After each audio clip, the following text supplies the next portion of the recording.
Guys, कैसे हैं आप सब। आज मैं आपको जॉइंट पढ़ाऊंगी और आपको इसके टाइप्स बताऊंगी और डिसऑर्डर्स बताऊंगी। क्या क्या डिसऑर्डर्स हमें बोन से होते हैं, लोकेशन और लोकोमोशंस में जो मसल्स काम आते हैं उनसे क्या डिसऑर्डर हो सकते हैं, और हमें जॉइंट्स वगैरह से क्या दिक्कत हो सकती है। डिसऑर्डर हो सकते हैं कि हमारे जॉइंट्स में फ्लूइड वगैरह की कमी से कौन से डिसऑर्डर हो सकते हैं।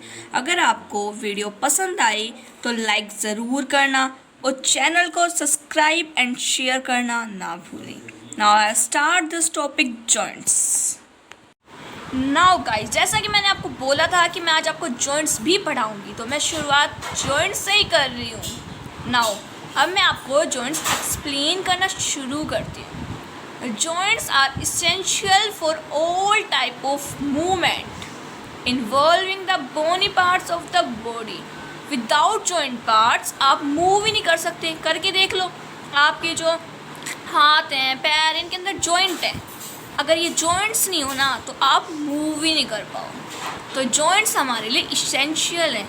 जितने भी टाइप की मूवमेंट्स होती हैं उन सब के लिए जॉइंट्स बहुत ज़्यादा इसेंशियल्स होते हैं हमारे लिए। Joints are essential for all types of movement involving the bony parts of the body.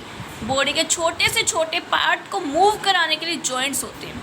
अब आप अपने फिंगर्स को देखिए, फिंगर्स में कितने सारे जॉइंट होते हैं। ये देखो, ऐसे फिंगर मूव कर रही है ना, तो by the help of joints बने हमारी जो फिंगर है मूव ही नहीं कर पाती, ऐसे स्ट्रेट रहती है अगर इसमें कोई जॉइंट नहीं होता तो। लेकिन हमारी फिंगर्स में जॉइंट्स होते हैं, हमारी हैंड्स में जॉइंट होते हैं, इसलिए वो ऐसे मूव कर पाती हैं। Now locomotory movements are no exceptions to this. जो हमारी लोकोमेंट्री मूवमेंट्स होती हैं, हम घूमते हैं जगह जगह, वो हमारे जॉइंट्स के बिना पॉसिबल नहीं है। आप अपने पैर को सीधा रख के देखो कि आप चल पाओगे, अनकंफर्टेबल हो जाओगे। कुछ लोग तो चल ही नहीं पाएंगे।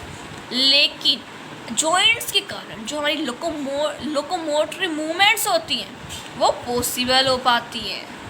अब मैंने आपको जॉइंट्स के बारे में बताया, लेकिन किसी ने मुझसे क्वेश्चन नहीं किया कि जॉइंट्स मिलते कहाँ पे हैं, या फिर जॉइंट्स कौन से पॉइंट होते हैं, किसके बीच में पाए जाते हैं। आप लोगों ने क्वेश्चन नहीं किया, लेकिन फिर भी मैं आपके इस क्वेश्चन का या फिर मेरे इस क्वेश्चन का आपको रिप्लाई ज़रूर दूंगी। Joints are point of contact between bones और बिटवीन बोन्स एंड कार्टिलेज। जो जॉइंट्स होते हैं वो हमें बोन्स टू बोन्स में मिल जाते हैं, बोन्स टू कार्टिलेज में मिल जाते हैं। जो कार्टिलेज होते हैं वो हमारे सॉफ्ट कनेक्टिव टिश्यू से बना होता है। बोन्स हमारी किससे बनी होती है? कैल्शियम से। और जॉइंट्स हमें bones to bones and bones to cartilage के बीच में मिलते हैं। Force generated by muscles. जो फोर्स जनरेट किया जाता है मसल्स के द्वारा is use to carry out movement through joints. अब मसल्स फोर्स जनरेट करेंगी, उसका यूज किया जाएगा मूवमेंट कराने के लिए। किसके द्वारा? जॉइंट्स के द्वारा हमारे।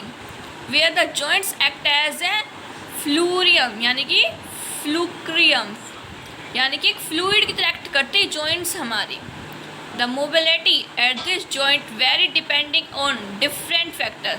अब जो हमारी मोबिलिटी होती है जॉइंट्स की वो डिफरेंट फैक्टर पे डिपेंड करती है, यानी कि जॉइंट्स भी डिफरेंट फैक्टर पे डिपेंड करता है मूवमेंट कराने के लिए। अब कुछ जॉइंट ऐसे होते हैं जो सिंपल बोन्स की मूवमेंट कराते हैं, कुछ जॉइंट ऐसे होते हैं जो हमारी लोकोमेंट्री मूवमेंट्स में हेल्प करते हैं। तो इनका भी रोल हमारी लाइफ में डिफरेंट है। नाउ मैं बोलना ये चाहती हूँ कि फर्दर ये जो जॉइंट्स है ना हमारे, इनको हमने इनकी स्ट्रक्चरल फॉर्म मेनली इनको 3 पार्ट्स में डिवाइड किया है। Joint have been classified into 3 major structural form. सबसे पहली हमारे पास है फिब्रस जॉइंट, फिर है cartilaginous joint, and now last but not least synovial joints. मैं आपको इन जॉइंट्स के बारे में बताऊंगी और फिर मैं आपको कुछ डिसऑर्डर्स बताऊंगी मसल्स के, स्केलेटल सिस्टम के। लेकिन उससे पहले हम इन 3 पार्ट्स को, जॉइंट्स के 3 पार्ट्स को पढ़ते हैं, जो कि हमारे लिए बहुत ज़्यादा कंपल्सरी हैं, एग्ज़ाम ओरिएंटेड हैं, एग्ज़ाम में आते हैं। Now I start. पहले हम शुरुआत करते हैं हमारे फर्स्ट फिब्रस जॉइंट से। जो मेरा ये फिब्रस जॉइंट होता है, इसके अंदर क्या होता है? ये जो मेरा जॉइंट होता है ना फिब्रस जॉइंट, ये मेरा किसी टाइप की मूवमेंट में हेल्प नहीं करता। हालांकि मैंने ये आपको बोला था कि जॉइंट के बिना मूव नहीं करा सकते, हम हिल ही नहीं सकते। लेकिन अभी मैं आपको यही बोल रही हूँ, मैं अब आपको लेकिन ये बोल रही हूँ कि जो मेरा फिब्रस जॉइंट है वो मेरा किसी टाइप की मूवमेंट में हेल्प नहीं करता। ये जो टाइप का जॉइंट है ना, is show by the flat skull bone. ये जो हमारा माइंड होता है ना, हमारा भेजा जिसको हम बोलते हैं, उसमें एक सक्कल होता है, उसके अंदर पाया जाता है ये वाला जॉइंट। कहीं आप सोचो कि हाथ पैर की हड्डियों में मिल गया और हम हिल लेंगे, ये तो देखो मूव करा रहे हैं, नहीं, ये हमारे सर के अंदर होता है, हमारे सक्कल के अंदर होता है। क्या आपका सर बीच में से फ्लेक्सिबल है? क्या आपका माइंड सर माथा है वो आपके आँख के ऊपर से उठ जाता है या फिर हिल लेता है उसकी बोन्स? नहीं हिल पाता, क्योंकि फिब्रस जॉइंट मूवमेंट कराता ही नहीं है। नाउ अभी हमारे सक्कल बोन में मिलता है जो कि फ्यूज करता है end to end with the help of dense fibrous connective tissue. जो कनेक्टिव टिश्यू होते हैं बहुत ज़्यादा डेंस आपस में फ्यूज होते हैं in the form of structure. वो एक स्ट्रक्चर बनाते हैं और क्या फॉर्म करते हैं? क्रैनियम। जो हमारा सक्कल होता है उसके अंदर हमारा क्रैनियम फॉर्म होता है, किसके द्वारा? कनेक्टिव टिश्यूज़ के द्वारा हाईली फ्यूज होके, और ये हमारा फिब्रस जॉइंट होता है। ये फिब्रस जॉइंट का एग्जाम्पल था, क्योंकि फिब्रस जॉइंट तो मूवमेंट करा ही नहीं सकता, वो तो ऐसे ही है हमारी बॉडी के अंदर, लेकिन फिर भी इसका होना ज़रूरी है, क्योंकि सक्कल बिना इस जॉइंट के हमारा अच्छे से उसका स्ट्रक्चर डेवलप ही नहीं होता। नाउ अब नेक्स्ट सेकंड नंबर पे हमारा कार्टिलेजियस जॉइंट है। ये देखो हमारा प्यारा सा नन्हा सा छोटा सा कार्टिलेजियस जॉइंट। अब हम इसको पढ़ेंगे। नाउ मैं आपको इसके बारे में कुछ बताती हूँ। ये है ना हमारा ये वाला जॉइंट, ये हमारा बोन्स टू कार्टिलेज के बीच में मिलता है, बोन्स टू कार्टिलेज के बीच में मिलता है। The bone involved are joined together with the help of cartilage. The joint between the adjacent vertebrae in the vertebral column is of this pattern and it permits limited movements. ये जो होता है ना, ये हमारा लिमिटेड मूवमेंट्स ही कराता है, हालांकि ज़्यादा कुछ मूव नहीं करा पाता। इसकी जो मूवमेंट्स होती हैं फिक्स होती है। मैं आपको एग्जांपल देती हूँ, हालांकि आप इसको ना जो मैंने अभी आपको बताया उसके ऊपर गौर देखना या मत देखना। अब गर्दन है आपकी, क्या उसको आप अच्छे से पीछे घुमा पाते हो? नहीं घुमा पाते ना, घुमा के देखो, पूरा नहीं घुमा पाओगे, क्योंकि वो लिमिटेड मूवमेंट्स के अंदर आती है। ठीक है, मैं एक बार आपको फिर से एक्सप्लेन करती हूँ। The bones involved are joined together with the help of cartilage. The joint between the adjacent vertebra in the vertebral column is of this pattern and it permits limited movements. यानी कि जो हमारी vertebra kolam होते हैं ना, रीढ़ की हड्डी, इस टाइप के जॉइंट्स हमें वहीं पे मिलते हैं मोस्टली केसेस में। ठीक है बच्चों। नाउ बच्चों अब बारी है हमारे लास्ट जॉइंट की। मैं लास्ट तो नहीं बोलूँगी, वैसे ऐसे बोलूँगी लास्ट बट नॉट लीस्ट।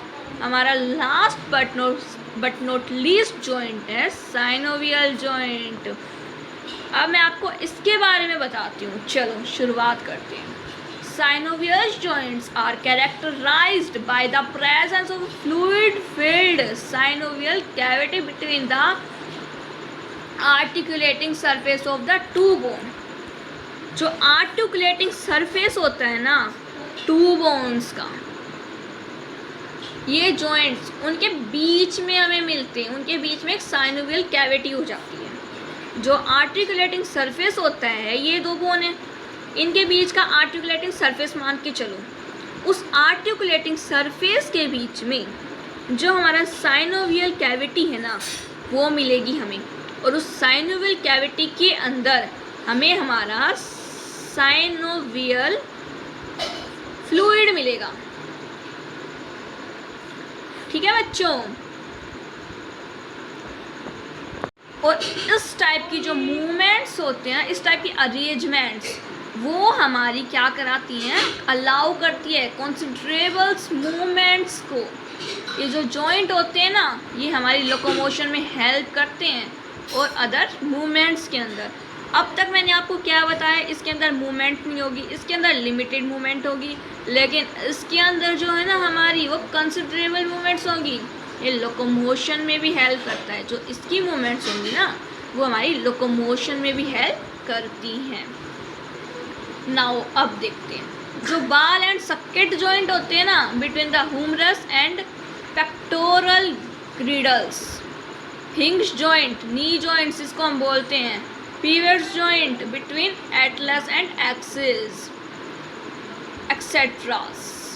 ये इसके कुछ एग्जाम्पल हैं किसके, हमारे साइनोवियल्स जॉइंट के। तो आई थिंक, मुझे लगता है कि आपको ये जो हमारा जॉइंट्स वाला टॉपिक था ना वो क्लियर हुआ होगा। आपको इन तीनों जॉइंट्स के बारे में पता चला होगा, ये हमारी बॉडी में कहाँ पे हैं। मैंने आपको इनके एग्जाम्पल्स बताए एंड मैंने आपको अच्छे से एक्सप्लेन किए।